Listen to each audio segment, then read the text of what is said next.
সম্মানিত দর্শক, শুভেচ্ছা ও অভিনন্দন বাংলা চিন্তায়। আপনাদের সাথে আছি আমি জাহিদ খান। যে যেখান থেকে দেখছেন সবাইকে শুভেচ্ছা ও অভিনন্দন। শেয়ার বাজার ধ্বংসে সিকিউরিটি এক্সচেঞ্জ কমিশন।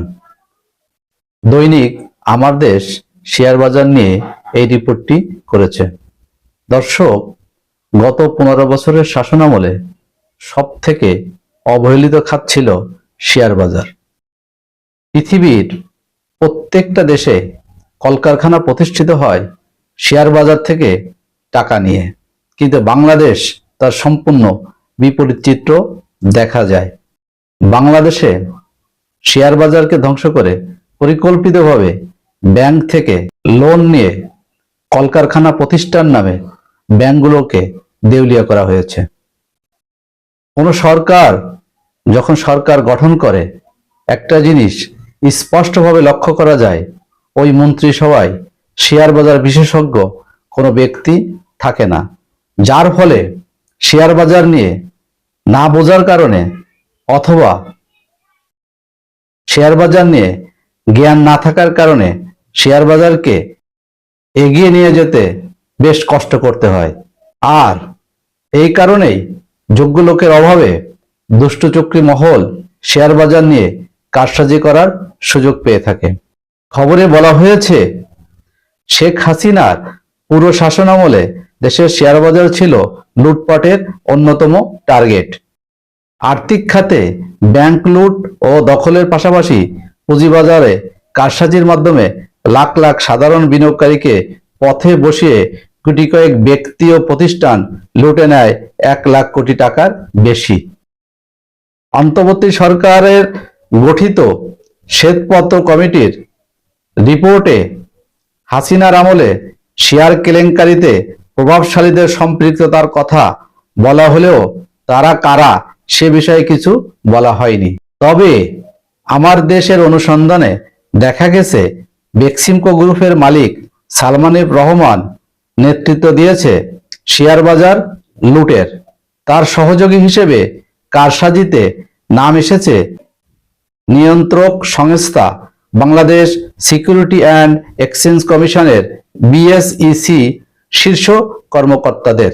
ডিএসইসির তৎকালীন প্রধান রকিবুর রহমান গং শেয়ার বাজার জালিয়াতিতে প্রত্যক্ষ ভূমিকা রাখেন।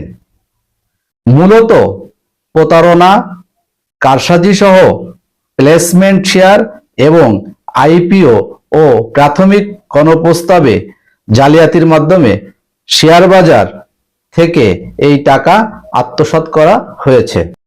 2010 সালে শেয়ার বাজারে মহাবিপর্যয়ের পর পুনর্গঠিত কমিশনের চেয়ারম্যান অধ্যাপক এম খায়রুল হোসেন এবং পরে অধ্যাপক শিবলি রুবায়েত উল ইসলামের নেতৃত্বাধীন কমিশন শেয়ার বাজারের কাঠামো পুরোপুরি ধ্বংস করে দিয়েছে বলে অভিযোগ করেন সংশ্লিষ্টরা।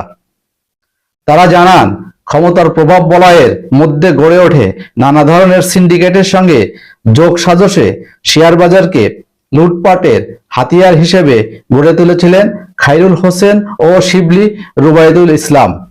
তাদের লুটপাট আর অনিয়মের কারণে নিঃস্ব হয়ে বাজার ছেড়ে চলে গেছে বহু বিনিয়োগকারী।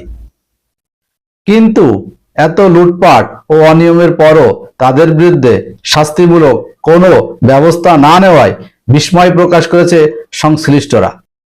পুঁজিবাজার নিয়ে বর্তমান সময়ে বিএসইসি কি করছে জানতে সংস্থাটির বর্তমান চেয়ারম্যান খন্দকার রাশেদ মাকসুদের মন্তব্য চাওয়া হয়েছিল আমার দেশের পক্ষ থেকে। তাতে তিনি সাড়া দেননি।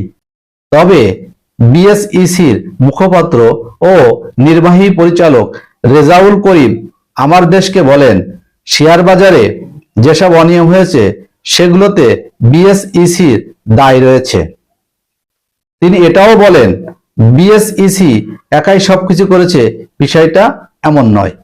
এখানে যেমন রেগুলেটরের দায় রয়েছে, তেমনি মার্কেটে যেসব ইন্টারমিডিয়েট প্রতিষ্ঠান রয়েছে তাদেরও দায় রয়েছে। তবে নিয়ন্ত্রক সংস্থা হিসেবে বিএসইসির দায় বেশি।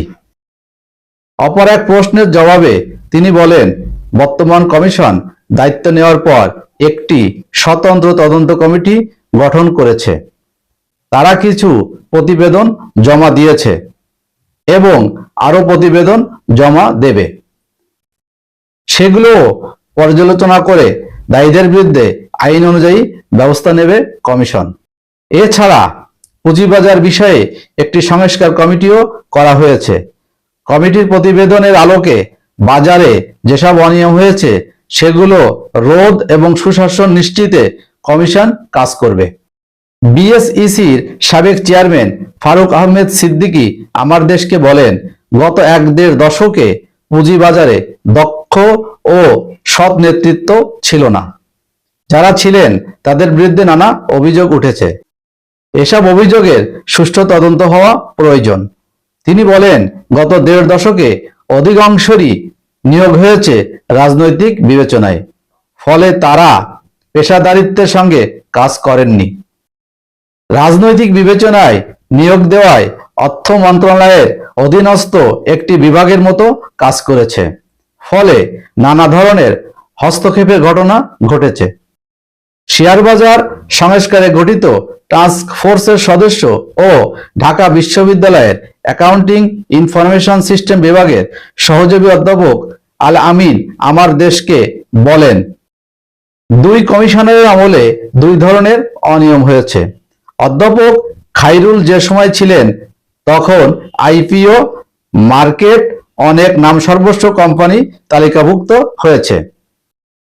এতে সালমান এফ রহমান সহ বিশেষ গোষ্ঠীর পাশাপাশি নিয়ন্ত্রণ সংস্থার শীর্ষ কর্মকর্তারাও ব্যক্তিগতভাবে লাভবান হয়েছেন বলে অভিযোগ রয়েছে।